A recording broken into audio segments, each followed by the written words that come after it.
Luar biasa, inilah peristiwa hebat yang terjadi saat kelahiran Nabi Muhammad Shallallahu Alaihi Wasallam. Dahulu, di malam yang tenang, tepatnya di hari Senin tanggal 12 Rabiul Awal tahun Gajah, terjadilah banyak peristiwa besar yang menakjubkan. Munculnya peristiwa menakjubkan ini terjadi ketika mengiringi detik-detik lahirnya Nabi Muhammad Shallallahu Alaihi Wasallam. Tepat di malam ke-12, Siti Aminah menyaksikan fenomena aneh menjelang persalinannya di rumah. Beliau mencoba menatap langit malam yang sangat cerah dan tidak ada cuaca mendung sedikitpun. Siti Aminah kemudian menangis meratapi dirinya sendirian di rumah dan tidak ada yang menemani. Di malam itu posisi kakek Rasulullah Abdul Muthalib sedang beribadah di Ka'bah. Namun, Allah tidaklah membiarkan ibunda Rasul itu bersedih terus-menerus. Allah Subhanahu wa Ta'ala kemudian mengutus 4 wanita mulia untuk menemani persalinan kelahiran Rasulullah Shallallahu Alaihi Wasallam. Di antaranya adalah Siti Hawa istri Nabi Adam alaihissalam, Siti Sarah istri Nabi Ibrahim alaihissalam, Siti Asyah binti Muzahim, dan Siti Maryam ibunda Nabi Isa alaihissalam. Subhanallah, Siti Aminah ditemani keempat wanita tersebut saat melahirkan Rasulullah Shallallahu Alaihi Wasallam. Usai melahirkan sang Rasul, sesaat kemudian terjadilah peristiwa aneh yang menakjubkan.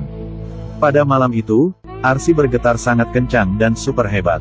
Langit-langit di angkasa dipenuhi semerbak cahaya yang sangat terang benderang. Inilah tanda-tanda alam semesta benar-benar bahagia menyambut kelahiran Nabi akhir zaman yaitu Rasulullah Shallallahu Alaihi Wasallam. Di waktu itu juga, terjadi peristiwa aneh di kota suci Makkah. Peristiwa dahsyat ini menimpa Baitullah atau Ka'bah. Kondisi Ka'bah waktu itu mengalami guncangan yang berturut-turut. Bangunan Ka'bah bergetar selama 3 hari karena begitu bahagia menyambut kelahiran Rasulullah Muhammad Shallallahu Alaihi Wasallam. Karena guncangan Ka'bah yang cukup kuat, maka membuat patung-patung berhala di sekitarnya berjatuhan, pecah, dan hancur. Kejadian tragis dan menakutkan juga menimpa orang-orang kafir ketika kelahiran sang Nabi. Di antaranya, banyak gereja di negeri Buhairo yang roboh dan hancur. Api-api Tuhan sesembahan orang kafir Majusi juga akhirnya mati dan padam seketika. Hal ini membuat mereka syok karena Tuhan yang mereka sembah telah lenyap dan kabur entah kemana. Selain itu, istana kerajaan Kisra juga hancur karena guncangan gempa yang sangat dahsyat. Kejadian aneh lainnya tidak hanya dialami manusia saja, tetapi juga dialami bangsa jin. Waktu kelahiran Nabi Muhammad, para jin tidak bisa mengintip dan mencuri informasi dari langit. Hal ini sungguh aneh, padahal selama ini mereka biasa dan leluasa bisa mencari dan mencuri berita serta informasi terupdate dari langit. Namun ketika hari kelahiran sang Nabi, program liputan mereka akhirnya rusak dan gagal total. Padahal klien mereka dari komunitas dukun dan tukang sihir sudah menanti-nanti. Sejak saat itu, memang penjagaan langit benar-benar sangat ketat. Para malaikat diutus Allah untuk memperketat penjagaan langit dari penyusup-penyusup makhluk laknat. Di mana ketika ada jin dan setan hendak mencuri informasi dari langit, maka para jin setan itu akan langsung diserang menggunakan panah-panah api yang sangat panas. Hal ini memang untuk membentengi dan mengamankan data informasi yang ada di langit. Kemudian, ketika para jin setan ditolak dan diusir dari langit, maka mereka lalu berkumpul dan melaporkan kejadian itu kepada komandan mereka yaitu Iblis laknatullah alaih. Mendengar keluhan rakyatnya, kemudian Iblis memerintahkan seluruh pasukannya untuk pergi ke seluruh pelosok bumi untuk mencari tahu tentang kondisi apa sebenarnya yang sedang terjadi. Mereka lalu keliling dari bumi barat hingga timur. Kemudian, akhirnya mereka mengetahui sebabnya yaitu adanya bayi yang baru saja lahir di kota Makkah. Bayi itu sungguh istimewa karena dikelilingi para malaikat.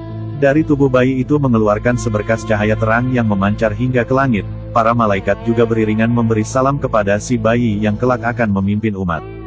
Kemudian info ini disampaikan kepada komandan setan. Iblis sangat syok dan stres setelah mendengar kabar itu. Pasalnya telah lahirlah sang Rasul mulia yang kelak akan menambah dan membuat rahmat manusia berlimpah. Inilah penyebabnya, inilah biang kerok sebab jin dan setan dilarang memasuki langit. Inilah yang menjadikan mereka dihalang-halangi mencuri informasi dari langit. Subhanallah. Rasulullah lahir juga dengan disambut oleh kawanan burung-burung yang elok dan bercahaya. Cahaya dari burung ini mampu menerangi ruangan yang berada di rumah Siti Aminah. Burung-burung ini juga memberi salam kebahagiaan atas kelahiran Nabi Muhammad Shallallahu Alaihi Wasallam. Hal menarik lainnya saat Rasulullah lahir adalah kondisi beliau yang sudah berkhitan sunat. Tentu ini adalah keajaiban yang tidak pernah dialami dan terjadi pada bayi-bayi lainnya selama ini. Ketika Nabi Muhammad lahir, beliau langsung berstatus menjadi anak yatim. Pasalnya sang ayah sudah lebih dahulu dipanggil Allah Subhanahu wa Ta'ala. Di masa bayinya, ibunda Nabi mengasuhkannya kepada Siti Halimah untuk disusui.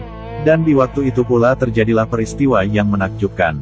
Ketika Siti Halimah membuka kain penutup Nabi, subhanallah, terpancarlah cahaya indah dari wajah bayi Rasulullah itu. Hal ini membuat Siti Halimah kagum, karena baru pertama kali mendapatkan bayi yang super canggih dan luar biasa. Saat Siti Halimah menyusui sang Nabi, air susunya mengalir dengan deras. Kebahagiaan dan keberkahan banyak berdatangan ketika mengasuh Rasulullah. Di antaranya unta kurus yang mereka tumpangi saat itu juga menjadi gemuk, semangat, dan kuat saat melakukan perjalanan. Hal ini sungguh aneh bila dibandingkan masa sebelum Siti Halimah mengasuh Rasulullah Shallallahu Alaihi Wasallam. Di bulan Maulid ini, hendaknya kita selalu mengenang akan perjuangan besar baginda Nabi Muhammad Shallallahu Alaihi Wasallam. Hal yang terpenting adalah mari kita selalu membiasakan membaca sholawat kepada Rasulullah Shallallahu Alaihi Wasallam. Semoga kita bisa dan mampu meneladani akhlak dan sifat Nabi Muhammad Shallallahu Alaihi Wasallam, dengan berusaha menjalankan sunnah-sunnahnya dan menjauhi apa-apa yang dilarangnya. Semoga kita mendapatkan syafaat Rasulullah di akhirat kelak. Amin.